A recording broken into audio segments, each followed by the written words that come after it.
Hey everyone, we're back with another video. Just want to do a quick review on Can't Hurt Me by David Goggins.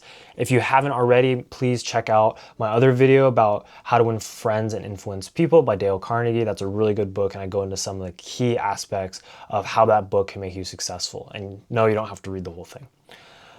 I know what you're going to say. You're going to be like, Ryan, we all know David Goggins. This guy's like kind of crazy, all this stuff. I'm going to summarize this entire book into some of the principles I've actually already talked about on this channel. What does this exemplify? It shows that this person experienced a level of kind of discomfort and personal just struggle that really motivated them to just the nth degree, motivated them to such an extent that they went to go do all these different tasks and these accomplishments from, their lowly kind of beginnings. Why does this connect to what I've always been saying? I always say this, you don't just magically create discipline. Discipline comes from experiencing the pain of not having discipline, of not doing certain things. Once you feel that pain, then you actually will start to care. This is why procrastinators happen, right? They feel that pain, but they don't act on it. But if you actually felt the true pain and you saw that, it would eventually build discipline as long as you have an ability to, try to grow and you want to actually improve, right? So here we see this. We see that for a long time, he just lives a life of pain, right? There's a lot of just things in his life not going correctly. He is just suffering a lot, just being made fun of, has a lot of just different struggles. And, we all have our own struggles, but I would say probably, David Goggins had quite a bit of struggle. And because of that, because he also had the mindset that was fertile for growth, and he was actually open to growing eventually, he was able to use all that struggle to fuel discipline. Not motivation, fuel his discipline. So that way every single day he has this just ruthless discipline.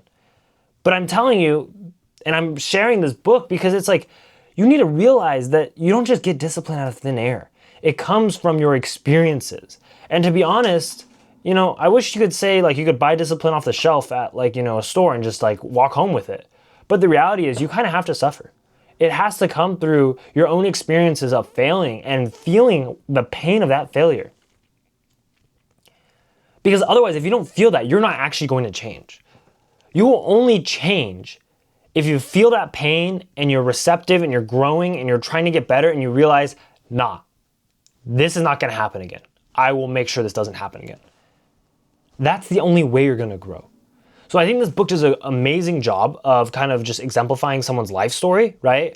Of starting off with just so much kind of suffering and pain, and they realize they don't have any control over it, and eventually flipping that on its head to fueling this just crazy amount of discipline.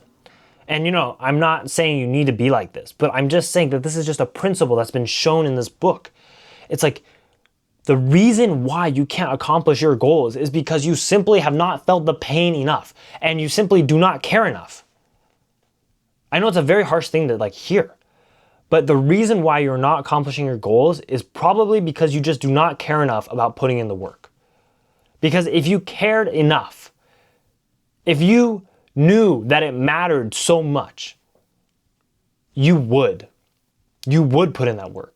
And if you do put in the work, eventually you will either achieve the goal or you will fail. And if you fail, you will learn by experience, and then you'll try again and set a new goal, and you will eventually achieve that. It may take a couple rounds, but eventually you will. But if you do not work towards a goal, the reason is because you have not felt the pain of the failure and experienced that. For example, you see how fit David Goggins is now. Where did that come from? He knows what it's like to be 300 pounds. And just constantly eating all this unhealthy food and not exercising and just feeling terrible all the time. He knows what that feels like. And because of that, that's what pushes him every day to be the opposite of that. Think about this. A lot of people in this world maybe will not study or not seriously study when they're younger, right? Talking about middle school, high school, all the way to college. Then they get to the point where they have limited job opportunities because of that. Then what happens? Then regret starts to kick in because then they think, I wish I was able to study more, and that would have led me to have better job opportunities, maybe go to a better college, and then et cetera, et cetera. Now imagine we take those people who now already went to high school and college and didn't study enough, and now they're at their job, they don't like their job, and they wish they could go back. Now we take a time machine, we take them and we put them back into school. How do you think they're gonna act? Do you think they're just gonna mess around and not study anymore? No. Why? Because they felt the pain. They understand now. So many times our parents can tell us, family members can tell us, friends can tell us, they can warn us. But if you can listen to those warnings, that'd be great. But in reality, we often don't listen to anything. We have to be shown the pain ourselves. We have to experience it ourselves for it to really sink in to that deep level that just burns and just gives us that constant discipline. So back to that example, if we take those people who, let's say, are now working jobs that they don't want to work, and we bring them back to middle school, what would you notice? They would be studying like there's no tomorrow because they know and they've felt the pain and they understand the magnitude of how important this kind of thing is. That's just one example, but I'm saying the same thing with your goals. If you failed at the goal, not because you didn't try, but because you simply didn't put in the work, and then we took you after you failed at the goal and we took you back in time to at the beginning, you would work to just a completely different level. So you may be asking me, Ryan, what's the point? You're telling me all this, right? But I can't see in the future. I don't know what's going to be like. Yes, you can't see in the future, but if you can try to anticipate the consequences of failure, then you can also try to just think about, okay, am I going to put in the work for this? Or am I just gonna, half-ass it, not really try? Because it's all up to you, And to be honest, whether or not you work, you will eventually feel the pain. And at that point, it's just up to you. If you're going to continue feeling pain of, not trying, not working, and not getting the results you want, and not living maybe the life exactly that you want, or you're gonna actually use that as a catalyst for change, as a way to actually motivate you to have the discipline every single day to enact change in your own life.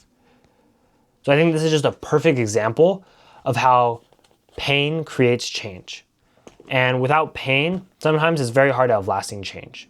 So just be aware of that. And eventually, if you would tell me right now, but Ryan, I don't have any pain in my life, just wait. If you keep working, you keep trying, eventually you will hit a failure and you'll feel the pain. And then that will motivate you to go back and just work harder.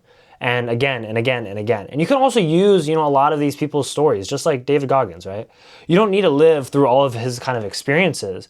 But if you can read it or at least take a glimpse of that and realize that this guy came from such a bottom of the barrel kind of place and was able to rise up all the way, you can use his situation almost as more fuel to your own fire and use that to push you as well. Like I said, success is very hard, so you just got to use whatever you can. And I think this book is a very big example of that, especially given he comes from pretty much nothing, right? Doesn't really have any connections, doesn't have much. And he just proves that, it's hard. It's very, very hard. Nobody's trying to tell you it's easy, right? But if you do commit yourself to it, eventually you will kind of rise to the top. And at that point, you will look back and realize it was all worth it. If you guys have any questions, put them down below. Make sure you guys follow and subscribe for more, and I'll see you in the next video.